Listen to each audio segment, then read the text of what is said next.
देखिए, एक सवाल उठ रहा है उत्तर प्रदेश की सियासत में कि क्या वाकई ब्राह्मणों की जो नाराजगी है, वो अब योगी आदित्यनाथ के लिए भारी पड़ सकती है। ये हम सभी जानते हैं कि अगर स्वर्ण वोटर की बात की जाए, वो कोर वोटर माने जाते हैं, लेकिन लगातार उत्तर प्रदेश में जिस तरह से ब्राह्मणों की नाराजगी है, वो अपने आप में एक बड़ा सवाल उठता है। अब इसके पीछे भी देखिए बहुत बड़ा क्रोनोलॉजी है। अगर आप देखेंगे कब से शुरू हुआ सिलसिला, दरअसल आपको याद होगा शीतकालीन सत्र चल रहा था। उसी बीच ब्राह्मण विधायकों ने और ब्राह्मण जो भी जनप्रतिनिधि थे, उन्होंने एक अलग से बैठक की थी, इसका विरोध जताया गया। दूसरी बात, जब आपने देखा कि स्वामी अभिमुक्तेश्वरानंद से लेकर जिस तरह से लगातार नाराजगी कालनेमी तक कह दिया था योगी आदित्यनाथ ने, लेकिन उसके बाद फिर आपने देखा आपस में ही बीजेपी में यहाँ पर इस बात को लेकर सहमति नहीं है। केशव प्रसाद मौर्य जो कि उसी वक्त कहते कि माफी मांगनी चाहिए, हमारे लिए तुल्य है। अब सवाल उठता है, फिर बात यहीं नहीं रुकी। उसके बाद बजट सत्र की शुरुआत हुई।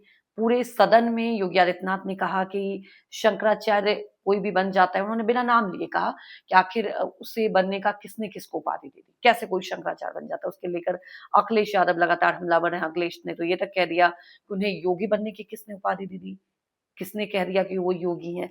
तो देखिए उसके बाद बात ये इसलिए यहीं नहीं रुकी। अब सवाल ये अंदर खाने से उठ रहा है, क्या योगी के लिए अपने ही पार्टी में अब मुश्किलें हो रही है, क्योंकि फिर आप ये समझिए ब्रजेश पाठक ने 101 बटुकों को सम्मान किया अपने घर पर बुलाकर।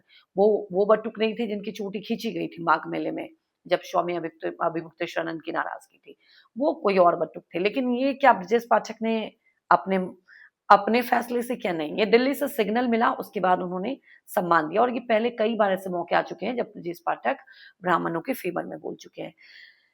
एक बार नहीं, अब देखिए इंसिडेंट ये भी है। परशुराम जयंती की बात की जाए, पहले सपा की जब सरकार थी, अवकाश हुआ करता था, बीजेपी ने उसे बंद कर दिया। दूसरी बात, हम सभी ने देखा कि कैसे प्रदेश संगठन और केंद्रीय संगठन में देखा जाए तो ब्राह्मणों की बहुत ज्यादा कोई भूमिका नहीं है। 54 मंत्री हैं, उनमें से अगर देखा जाए ब्राह्मण 7 है।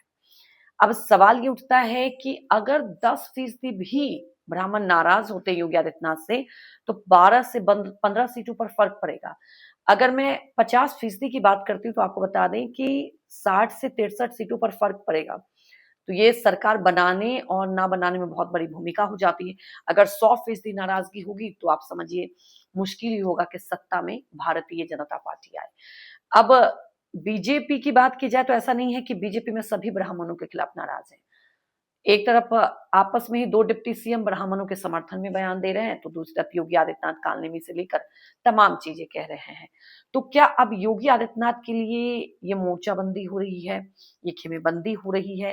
क्योंकि एक तरफ यूजीसी यूजीसी भी एक, आप ये समझिए कि इनके लिए गले की नाक पड़ चुकी है। यूजीसी को लेकर भी लगातार ब्राह्मण विरोध जता रहे हैं। लखनऊ में आपने देखा ही किस तरह से विरोध जताया गया। हालांकि अब इसे लेकर जब मोहन भागवत ने बयान दिया, वो कहीं न कहीं और ज़्यादा अब ये डाउट में डालता है कि मोहन भागवत का भी ये कहना है कि देखिए जाति को फिर से बढ़ावा देना ये कहीं न कहीं उचित नहीं है। हालाँकि योगी आदित्यनाथ मुलाकात करने पहुँचे थे, फिर उसके बाद ब्रजेश पाठक भी मुलाकात करने पहुँचे थे, मोहन भागवत से अलग-अलग मुलाकात हुई थी।